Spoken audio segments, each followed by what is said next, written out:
مطلب حیثیت کے اعتبار سے، جوہر کے ایسنس کے اعتبار سے تینوں اقنوم برابر ہیں، لیکن جو کردار یا ذمہ داریاں کہہ لیں، رسپانسبلٹی کہہ لیں، اس کے حساب سے جو ہے وہ تینوں کی الگ الگ شخصیات. اور یہ انسانوں میں بھی ایسی ہوتا ہے. انسانوں میں بھی جیسے اگر ہم نجات کے منصوبے کی بات کرتے ہیں تو خدا باپ نے نجات کا منصوبہ بنایا، اس کے بعد بیٹے نے جو ہے وہ اس منصوبے پر کام کیا، وہ اس دنیا میں آئے رضا کارانہ طور پر، اور خدا رول کو آج بھی اس منصوبے کو اس دنیا میں قائم کیے ہوئے ہیں.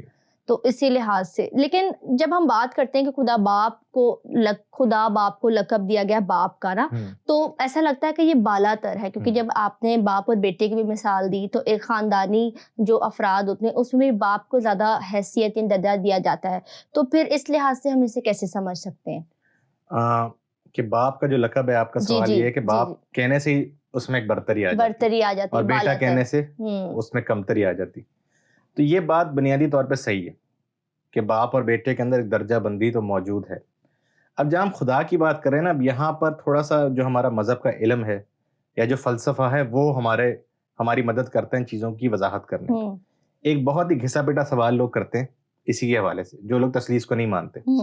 کہتے ہیں باپ اور بیٹے کی عمر ایک کیسے ہو سکتی ہے اگر دونوں ازلی ہیں؟ یعنی اگر ہم کہہ رہے ہیں کہ جیسس کرائسٹ اور خدا باپ دونوں ازل سے ہیں تو باپ اور بیٹے کی عمر ایک کیسے ہو سکتی؟ تو جس طرح کا سوال ہے اس طرح کا جواب ہم یہ دیتے ہیں کہ دیکھیں، باپ شخص بنتا ہی تب ہے جب بیٹا اس کے ساتھ ہوتا ہے یا بیٹا جب پیدا ہوتا ہے. یعنی ایک انسان کی فطری عمر فرق ہوتی ہے، جیسے فرض کریں 35 سال، لیکن فرض کریں اس کی شادی ہوئی اور اس کا بیٹا ہوا 30 سال کی عمر میں، تو بطور باپ اس کی عمر 5 سال ہے. ٹھیک ہے، اس کو اس طرح سمجھ لیں. کیونکہ باپ اور بیٹا ازلی ہیں، ٹھیک ہے، اس لیے ان میں عمر کا یا وہ والا کمپیریزن نہیں آتا، وہ ازل سے باپ اور بیٹا ہے. ٹھیک ہے، اور یہ کوئی جنسی یا یہ انسانی رشتوں کی بات نہیں ہے، یہ ایک ٹائٹلز ہیں جو ان کو دیے گئے ہیں. تو بیٹا ہرگز جو ہے وہ الوہیت کے حوالے سے باپ سے کم نہیں ہے. میں نے جیسے آپ کو بتایا کہ یہ جو رولز ہیں نجات کے منصوبے میں، سیلویشن ہسٹری ہم جسے کہتے ہیں، اس کے حساب سے یہ باتیں ہوتی ہیں، ورنہ برابر تینوں آپس میں برابر ہیں. اچھا، جناب مسیح کا تو نام ہے، اور خدا باپ کا نام کیا ہے پھر؟ خدا باپ کا کیا نام ہے؟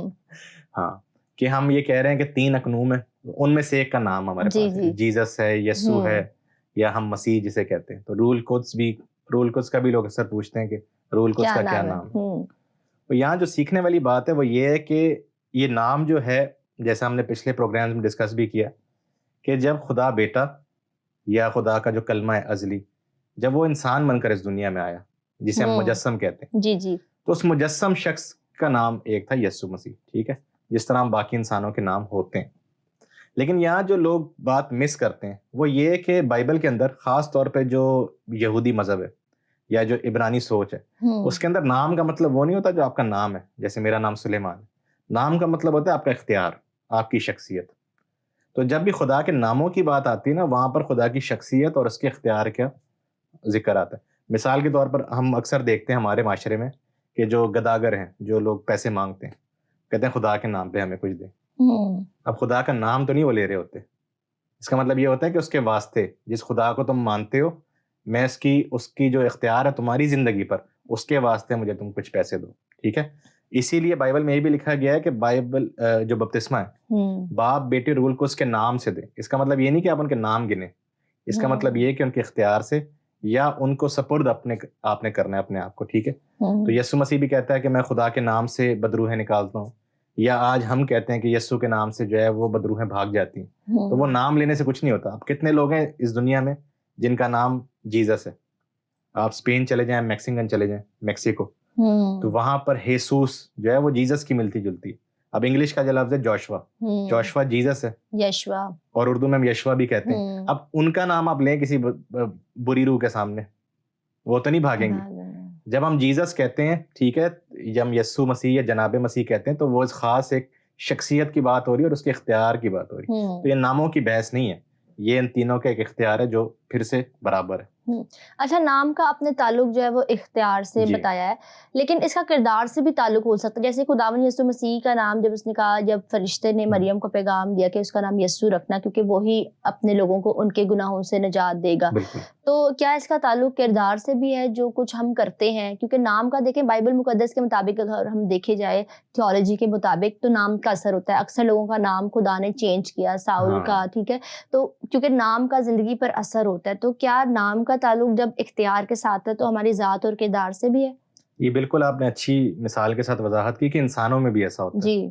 اب آپ نے بائبل میں سے کچھ مثالیں، جیسے صرف نام بدلنے کی بات نہیں، خدا جب کسی کا نام رکھتا ہے، جیسے آدم کا اس نے نام رکھا، پھر ہم کہتے ہیں کہ ابراہیم کا نام اس نے ابراہام یا ابراہیم کیا، اس کا مطلب ہے قوموں کا باپ. تو یہ اس کے لیے ایک پیش گوئی ثابت ہوئی کہ وہ بہت سی قوموں کا باپ ہے، اور آج بہت سی قومیں اس کو اپنا باپ گردانتی ہیں. تو نام کا تو اثر ہوتا ہے. اب اس میں ایسے ہی ہے، جیسے فرض کریں کہ کوئی شخص سے ہم کوئی ہیلپ لیتے ہیں کہ یار یہ میرا کام کروا دے، تو وہ جا کے بولتا ہے آپ میرا نام لے. فرض کریں اس بندے کا نام ہو سلیم، کہ میرا نام لے.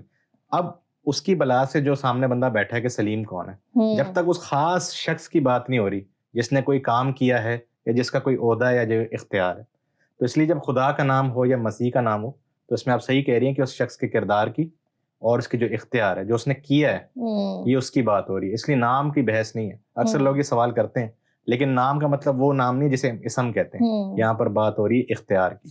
اچھا، جب ہم بات کرتے ہیں کہ خدا باپ، خدا بیٹا، خدا روح القدس برابر، کافی دیر سے ہم اسی پر گفتگو کر رہے ہیں، لیکن دیکھیں بات تو یہ کہ کلیسیا میں اگر ہم مشاہدہ کریں تو باپ کے بارے میں بھی ہم بہت جانتے ہیں، خدا باپ سے ہم دعا کرتے ہیں، یسوع کے نام پر ہم دعا کرتے ہیں. لیکن جو تیسرا اقنوم ہے روح القدس، وہ ایسے لگتا ہے، بظاہر ہے تو نہیں وہ پیچھے، لیکن بظاہر ایسا لگتا ہے کہ اسے ہم کم جانتے ہیں یا اسے ہم اتنی اہمیت نہیں دے پاتے جتنی ہم خدا باپ اور خدا بیٹے کو دیتے ہیں. تو اس کے پیچھے کیا ریزن ہے، کیا وجوہات آپ بیان کر سکتے ہیں؟ یہ اکثر ایسا ہوتا ہے واقعی میں کہ کسی نہ کسی ایک اقنوم کو نا پیچھے ہمیں ایسا لگتا ہے کہ اس کی بات نہیں ہو رہی. اس میں ترجیح کی بات ہے. اب اس کو چھوڑ دیں آپ تثلیث کو ایک منٹ کے لیے. ایسے مذاہب بھی جس میں تثلیث نہیں ہے، خدا کو ایک ہی مانتے ہیں، تو وہ لوگ بھی جو خدا کی صفات ہے نا ان میں سے کچھ پہ بہت زور دیتے ہیں، کچھ کو بالکل پیچھے چھوڑ دیتے ہیں. مثال کے طور پر اگر خدا کی ایک صفت ہے کہ وہ رحیم ہے، کچھ لوگ اس سے بہت زور دیتے ہیں، کہتے ہیں وہ رحیم ہے تو اس کا مطلب یہ ہے کہ ہمیں ہر شخص کے ساتھ رحم کرنا ہے، ہم نے معاشرے میں انصاف قائم کرنا ہے، ہم نے غصہ نہیں کرنا. ٹھیک ہے. کچھ لوگ جو وہ ہیں جو اس بات پر یقین رکھتے ہیں کہ خدا کی شریعت اس دنیا میں جنگ کے ذریعے نافذ کی جائے، وہ بھول جاتے ہیں خدا کا رحم. وہ پھر خدا کی ان جو صفات ہیں جس میں وہ بادشاہ ہے، جس میں وہ قہر کرنے والا ہے، جس میں وہ عادل اور منصف ہے، جس میں وہ خود جنگجو ہے، سپہ سالار ہے، وہ اس پہ فوکس کرتے ہیں. اسی طرح جیسے ہندو مذہب ہے جس میں ہم سمجھتے ہیں کہ بہت سے بھگوان یا بہت سے خداؤں کا تصور ہے، تو ان میں بھی آپ دیکھیں کہ ہر جو شخص ہے وہ ہر ایک کو برابر نہیں سمجھتا. وہ کسی کو زیادہ فوکس کرتا ہے، کسی پہ کم فوکس کرتا ہے. یہ عبادت کی بات ہے. تو کچھ چرچز میں واقعی میں آپ صحیح کہہ رہی ہیں کہ ایسا لگتا ہے کہ روح القدس کی بات ہی نہیں ہو رہی، روح القدس کے اوپر فوکس ہی نہیں کیا جا رہا.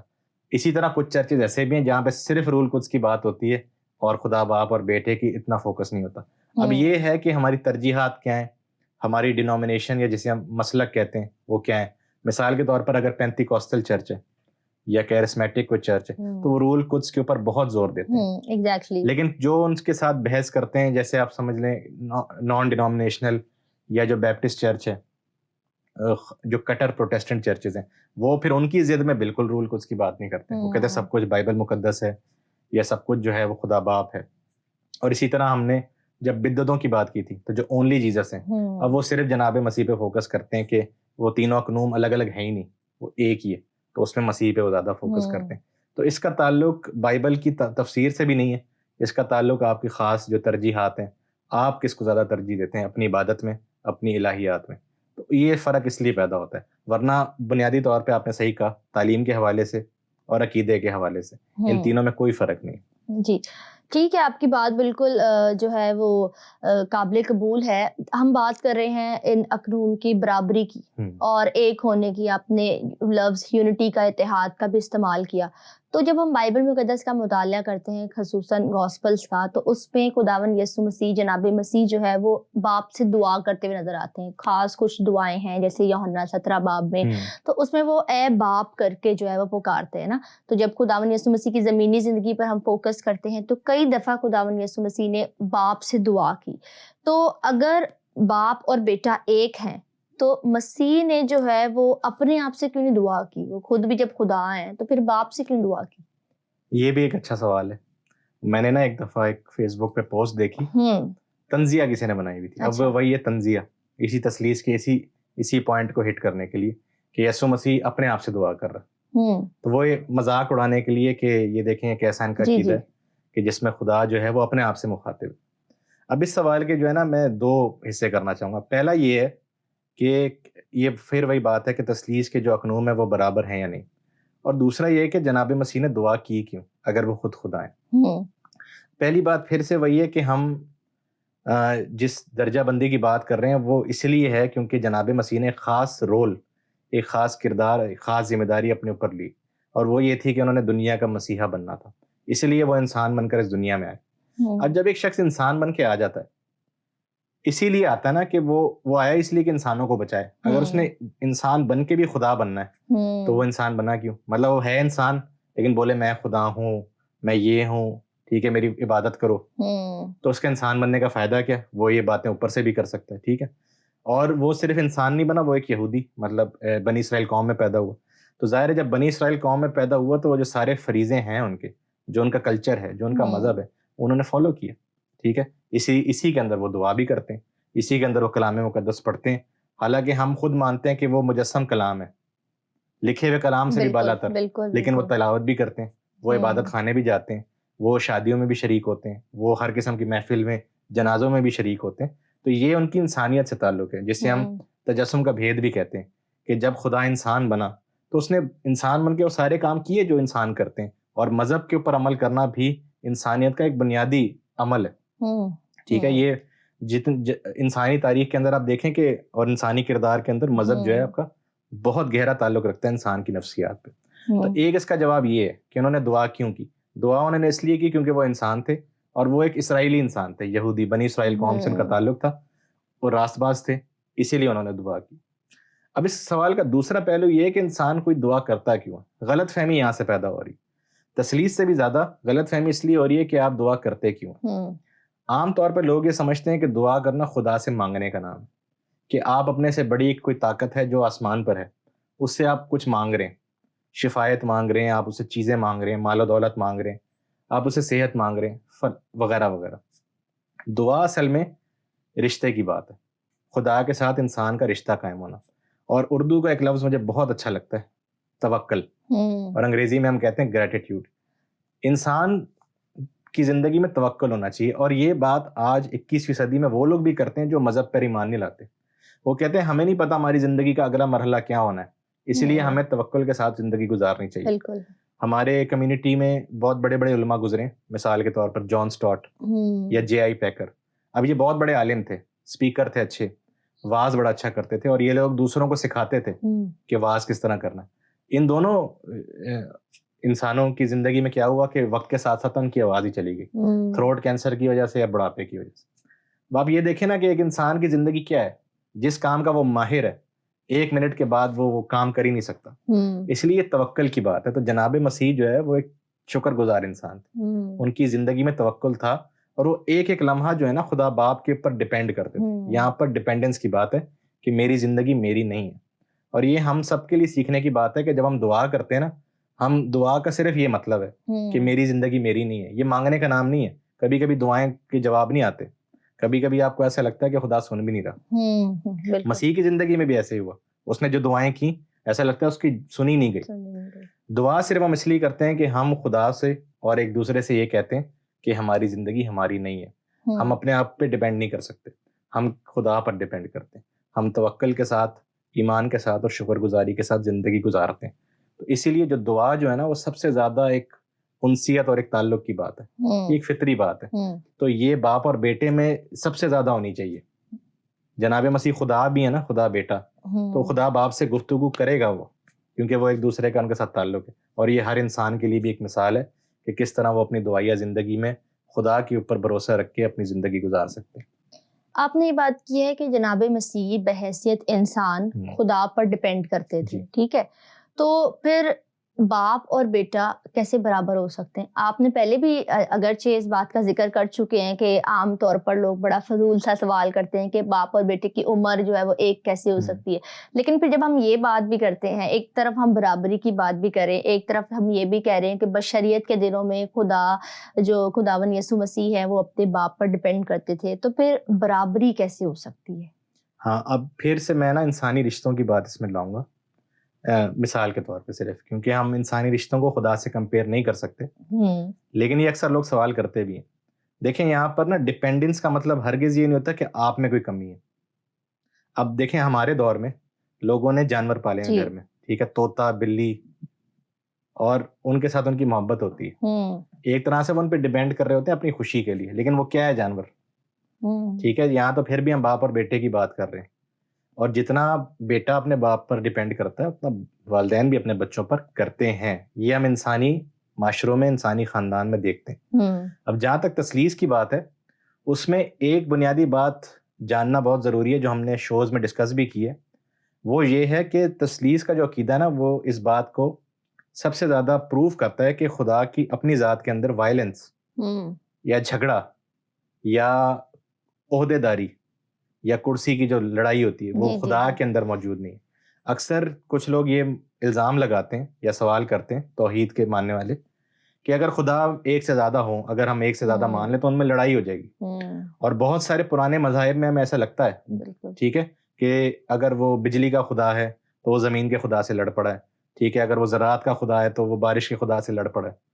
یہ ان کی پرانی کہانیوں میں ہمیں ملتا ہے. تثلیث اس بات کا جواب ہے کہ خدا کی ذات کے اندر یہ جھگڑا نہیں پایا جاتا. جو تثلیث کے 3 اقنوم ہیں, جو اس فیملی کے 3 ممبر ہیں, وہ پیار محبت سے آپس میں رہتے ہیں. اور یہاں پر آپ کو ٹیم ورک نظر آتا ہے, جو ہم آج اسکولوں میں, کالجوں میں, آفیسز میں لوگوں کو سکھا کے تھک جاتے ہیں کہ انسانی معاشرہ آگے نہیں بڑھ سکتا جب تک ٹیم ورک نہ ہو. یہ ہمیں خدا کے اندر اس کی مثال ملتی ہے کہ باپ بیٹا رول کو جو ہیں وہ ایک دوسرے کو ترجیح دیتے ہیں, اپنے سے آگے نکلنے دیتے ہیں. ایک دوسرے پر ڈپینڈ کرنے کا مقصد یہ ہے کہ جو مقصد ہے انسان کی نجات, تمام کائنات کی نجات, اس کو پورا کرنے کے لیے وہ ایک دوسرے کا ساتھ دیتے ہیں. یہ وہ والی بات نہیں ہے کہ ڈپینڈنس جیسے کہ ایک شخص کمزور ہے تو دوسرا اس پہ ڈپینڈ کرتا ہے. وہ برابر, لیکن وہ ایک ٹیم کی طرح کام کرتے ہیں. یہ ہمیں بائبل میں نظر آتا ہے, یہ خدا کی ذات میں نظر آتا ہے ہمیں. تو وہ جو پرانے مذاہب تھے جس میں خدا آپس میں جنگ کرتے تھے, یا وہ توحیدی مذاہب جو اس بات پہ اعتراض کرتے ہیں کہ اگر خدا ایک سے زیادہ ہے یا خدا میں اقنوم ہے تو وہ لڑ پڑیں گے, ایسا ہمیں بائبل میں نہیں ملتا. مسیحیت میں ایسا نہیں ہے. مسیحیت میں باہمی محبت, شراکت اور ایک دوسرے کو ترجیح دینا. اچھا, تھیولوجی میں ایسا لگتا ہے کہ تثلیث کا جو مضمون ہے نا, وہ سمجھنا اور سمجھانا سب سے زیادہ مشکل ہے. بالکل. تو کیا آپ اسے کسی مثال کے ذریعے سے سمجھا سکتے ہیں؟ ایک طرف تو یہ بات بالکل ٹھیک ہے کہ تثلیث کو سمجھانا بہت مشکل ہے. اب اس کی کچھ وجوہات بھی ہیں, اس کو ہم بعد میں ڈسکس کریں گے, لیکن یہ ایک طرح سے ایک اچھی بات بھی ہے. سی ایس لوئس کی کوٹیشن ہے کہ اگر ہم, سی ایس لوئس جو آپ کو پتہ ہے برٹش رائٹر تھے اور ایتھیسٹ تھے وہ, اور پھر وہ کرسچن ہوئے تھے. ان کا ایک بڑا مشہور قول ہے کہ اگر ہم خدا بنا رہے ہوتے خود تو ہم تھوڑا آسان بناتے. تثلیث کو سمجھانا مشکل ہے, اس سے اپنے آپ ثابت ہوتا ہے کہ یہ ہم نے گڑھا نہیں ہے عقیدہ. کیونکہ اگر ہم گڑھ رہے ہوتے صرف لوگوں کو اٹریکٹ کرنے کے لیے تو اس کو ہم اور آسان بناتے. ٹھیک ہے, اور اس سے تو ان پہ سوال جاتا ہے جن کا عقیدہ ماننا آسان ہے زیادہ, کہ الہامی عقیدہ کون سا ہوگا جو سمجھ میں آتا ہے یا جو سمجھ میں مشکل ہے آنا انسانوں کے لیے. اور اس کی سب سے بڑی جو ایک چیلنج ہے ہمارے پاس وہ یہی ہے. بروس ملنی کی کتاب ہے نو دا ٹروتھ, وہ الہیات کی کتاب ہے, آپ کو پتہ ہے اسٹوڈنٹس کو پڑھائی جاتی ہے. تو اس میں وہ یہی کہتے ہیں کہ ہمیں سب سے بڑا چیلنج یہ آتا ہے کہ تثلیث کی کوئی مثال ہے ہی نہیں, اور تثلیث کی کیونکہ مثال نہیں ہے تو ہمیں سمجھانا بہت مشکل ہوتا ہے. اور توحید کی جہاں تک بات ہے, اب میں تھوڑا سا کمپیریزن کروں گا کہ جو توحید کی لوگ تعبیر کرتے ہیں نا, اور جو عربی کا لفظ ہے احد, علماء کہتے ہیں کہ اس کا مطلب ایک نہیں ہوتا, صرف ایک. اس کا مطلب ہوتا ہے یونیک, کہ خدا یکتا اور یگانا ہے, خدا ہر چیز سے مختلف ہے. تو تثلیث کا جو عقیدہ ہے وہ پھر ہر عقیدے سے مختلف ہے. جو ہر خدا کا تصور ہے جو مذاہب نے دیا, چاہے وہ توحیدی مذاہب ہوں چاہے وہ مشرکانہ مذاہب ہوں، چاہے وہ فطری مذاہب ہوں، ان سب سے فرق ہے. تو یہ تو تثلیث کی یونیکنیس کو ثابت کرتی ہے بات کہ ہمیں اس کی کوئی مثال نہیں ملتی. تو خدا ہے ہی لاسانی، خدا ہے ہی تمام مثالوں سے پاک، اور جتنی بھی مثالیں دی جاتی ہیں وہ کم پڑ جاتی ہیں، وہ پوری طرح سے تثلیث کو سمجھا نہیں پاتی. تو اگر مثالیں نہیں ہیں تو اس میں اپنے آپ میں لوگوں کو سمجھنا چاہیے کہ یہ عقیدے میں سچائی موجود ہے، ورنہ ہم اس کو بڑی آسانی سے سمجھا سکتے. لیکن میرے خیال سے بائبل میں کچھ انسانی رشتوں کے ذریعے سے ہم تثلیث کو سمجھ سکتے ہیں. جی اس کا ہاں بالکل. اب یہ بنیادی بات ہے کہ خدا لاسانی ہے. جی جی. خدا منفرد ہے ہر چیز سے، تمام بنائی ہوئی چیزوں سے خدا منفرد ہے، اور تثلیث جو ہے وہ یونیک ایک عقیدہ یا ایک یونیک کانسیپٹ ہے. لیکن اس کا یہ مطلب نہیں ہے کہ ہم اس کو سمجھانے کی کوشش نہیں کر سکتے.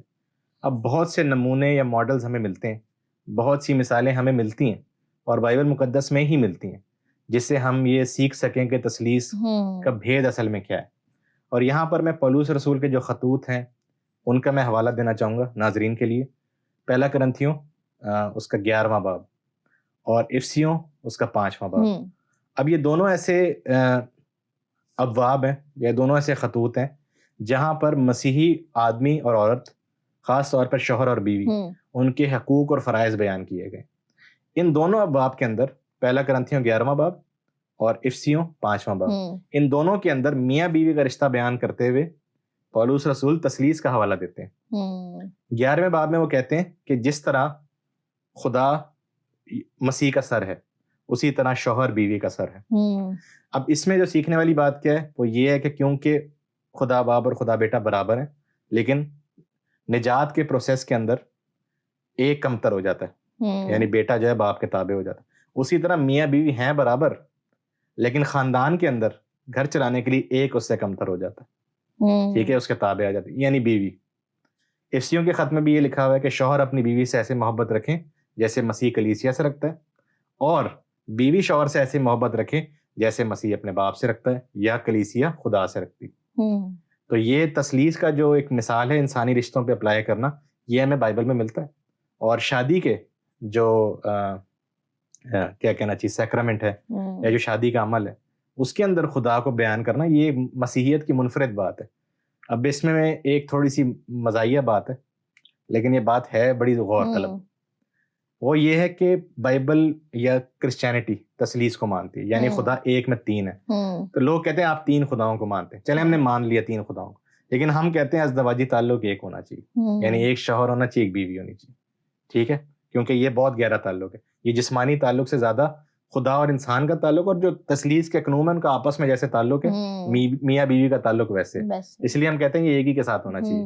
تو لوگوں کے کہنے کے مطابق خدا 3 ہے لیکن شادی ایک ہے. توحیدی مذاہب کے اندر خدا ایک ہے، بس آگے آپ جملہ خود ہی پورا کر لیں. وہ شادی کو اس طرح سے سمجھتے نہیں، وہ کہتے ہیں شادی ایک سے زیادہ سے ہو سکتی. تو ان کی توحید جو ہے وہ پھر خدا تک رہ جاتی ہے، اس کا عملی زندگی سے کوئی تعلق نہیں ہے. ہماری تثلیث جو ہے اس کا ہماری عملی زندگی سے تعلق ہے کہ خاندان کیسے چلانا ہے. ٹھیک ہے، تو اس میں یہ بنیادی سی بات ہے کہ انسانی رشتوں سے ہم خدا کو سمجھ سکتے ہیں، خدا پر غور کرنے سے ہم انسانی رشتوں کو بہتر کر سکتے ہیں. بلکہ افسیوں کے خط میں ہی 5ویں باب کی بات ہے، 4تھے باب میں اگر آئیں تو وہ کہتا ہے، پولس رسول کہتا ہے کہ تمام جو دنیا کے خاندان ہیں وہ خدا سے منسوب ہے. ٹھیک ہے، ایسے ہی کہتا ہے نا، یہ لب لباب میں نے آپ کو بتایا. تو انسانی زندگی کے اوپر، انسانی رشتوں کے اوپر جو تثلیث کا عقیدہ ہے اس کی بڑی گہری چھاپ ہے، اور اس کو ہم الٹ بھی سمجھ سکتے ہیں. آپ نے بہت ہی انٹرسٹنگ آنسر دیا، لیکن ابھی ہمارے ایپیسوڈ کا وقت جو ہے وہ ختم ہوا جاتا ہے. جی ناظرین، آج ہم نے تثلیث کے متعلق چند ایک سوالات پر گفتگو کی ہے. اسی سلسلے کو ہم اگلے ایپیسوڈ میں بھی جاری رکھیں گے. تب تک آپ اپنا خیال رکھیے، ہمیں اور ہماری ٹیم کو اپنی دعاؤں میں یاد رکھیے گا. بہت شکریہ، خدا حافظ.